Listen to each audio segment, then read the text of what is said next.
बारिश में चटपटे मोमोज वाली। आसमान पर काले बादल ऐसे छाए थे जैसे किसी ने पूरे शहर को अपने आंचल में छिपा लिया हो। हल्की हल्की बारिश कब तेज धारा में बदल गई किसी को पता ही नहीं चला। सड़कें चमक रही थी, नलियों का पानी उफान पर था और लोग छाते समेटे जल्दी जल्दी अपने घर की ओर भाग रहे थे। लेकिन इसी बारिश में शहर के पुराने बस स्टैंड के पास एक छोटी सी रेहड़ी आज भी लगी हुई थी। चटपटेज मोमो रेडिस के पीछे खड़ी थी राधा, दुबली पतली काया, गीले बाल और चेहरे पे अजीब सी दृढ़ता। बारिश उसके कपड़ों को भिगो रह चुकी थी, लेकिन उसके हाथ बिना रुके मोमोज बनाने में लगे थे। राधा कभी यह काम नहीं करती थी। वह एक साधारण गृहिणी थी। पति सुरेश एक निजी फैक्ट्री में काम करता था। दो छोटे बच्चे पिंटू और गुड़िया। जिंदगी भले ही साधारण थी, लेकिन सुकून भरी थी। सब कुछ ठीक चल रहा था जब एक दिन फैक्ट्री में हादसा हुआ। मशीन की चपेट में आकर सुरेश की जान चली गई। एक पल में राधा की दुनिया उजड़ गई। घर में ना कमाने वाला रहा, ना सहारा। ससुराल वालों ने भी हाथ खड़े कर दिए। अब तुम अपने बच्चों को लेकर देखो, कहकर उन्होंने दरवाजा बंद कर लिया। शुरुआत में राधा ने दूसरों के घर में काम किया, लेकिन दो बच्चों के साथ पूरा दिन बाहर रहना मुश्किल था। एक दिन बच्चों को भीगते देखा, उसने तय किया कि अब कुछ अपना करना होगा। उसे मोमोज बनाना आता था। पड़ोस में रहने वाली एक नेपाली महिला से उसने यह कला सीखी थी। थोड़े से पैसे उधार लेकर उसने एक छोटी सी लेडी खरीदी और बस स्टैंड के पास लगाने लगी। पहले दिन सिर्फ 5 प्लेट बिकी, दूसरे दिन 7। फिर धीरे धीरे लोग उसकी चटनी और मोमोज के स्वाद के दीवाने होने लगे।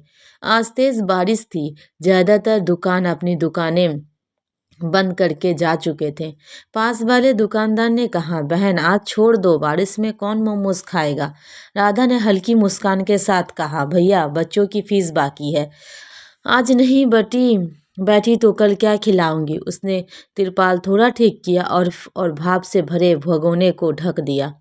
बारिश में भीगता हुआ एक कॉलेज का लड़का रुका। दीदी गरम मोमोज मिलेंगे? राधा की आंखों में चमक आ गई। हाँ बेटा, अभी अभी निकालने हैं, लड़के ने खाते हुए कहा। वाह दीदी, मजा आ गया, बारिश में इससे अच्छा कुछ नहीं। उसने 2 प्लेट और पैक करवाई। धीरे धीरे खबर फैल गई। बारिश में गर्मा गर्म चटपटे मोमोज। ऑटो वाले, बस ड्राइवर, मजदूर, छात्र और सब राधा के रेडी पर रुकने लगे। बारिश और भाप मिलकर जैसे उसकी दुकान को अलग पहचान दे रहे थे। उसी बीच एक बूढ़ी अम्मा लाठी टेकती हुई आई। बिटिया पैसे कम हैं, आधी प्लेट मिल जाएगी। राधा ने बिना कुछ सोचे कहा, अम्मा आप बैठो, पूरी प्लेट खाओ। अम्मा की आंखों में आंसू आ गए। भगवान तुझे बहुत दे। शाम होते होते बारिश और तेज हो गई। राधा को सुरेश की याद आ गई। वो भी बारिश में गरम कुछ खाने का शौकीन था। आज अगर वह होता तो शायद यही खड़ा होकर मदद करता, उसने मन ही मन कहा। भीड़ में से एक सज्जन ने पूछा, बहन इतनी बारिश में भी क्यों बैठी हो? राधा ने जवाब दिया, साहब बारिश मेरे लिए मौसम नहीं, रोजगार है। अगर मैं भीगूंगी नहीं तो मेरे बच्चे सूखे कैसे रहेंगे? उस आदमी की आंखें भर आई। वही सज्जन एक स्थानीय पत्रकार थे। उन्होंने राधा की तस्वीर ली। बारिश, भाप और मुस्कान। अगले दिन अखबार में खबर छपी, बारिश में भी उम्मीद बेचती चटपटे मोमोज वाली। सोशल मीडिया पर फोटो वायरल हो गई। अब लोग दूर दूर से आने लगे। कई लोग सिर्फ मोमोज खाने नहीं, राधा से मिलने आते। एक दिन नगर निगम की महिला अधिकारी आई। राधा, हम तुम्हें लाइसेंस और स्टॉल दिलवाएंगे। राधा को यकीन नहीं हुआ। पिंटू और गुड़िया अब स्कूल जाने लगे। एक दिन पिंटू ने कहा, माँ जब बारिश होती है ना तो सब कहते हैं आज मोमोज वाली दीदी के यहाँ चलो। राधा हंस पड़ी। कुछ महीने बाद राधा की पक्की दुकान हो गई। नाम रखा गया राधा चटपटे मोमोज। लेकिन बारिश आती तो वह आज भी बाहर खड़ी हो जाती, क्योंकि उसी बारिश ने उसे पहचान दी थी। आज फिर बारिश हो रही थी। राधा अपनी दुकान के बाहर खड़ी थी। भाप उठ रही थी। लोग हंस रहे थे। उसने आसमान की ओर देखा और कहा, धन्यवाद, तूने मुझे तोड़ा भी और बनाया भी।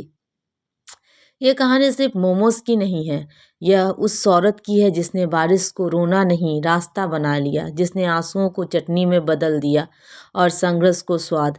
कभी कभी जिंदगी हमें भिगोती है ताकि हम अपने अंदर की आग को पहचान सकें।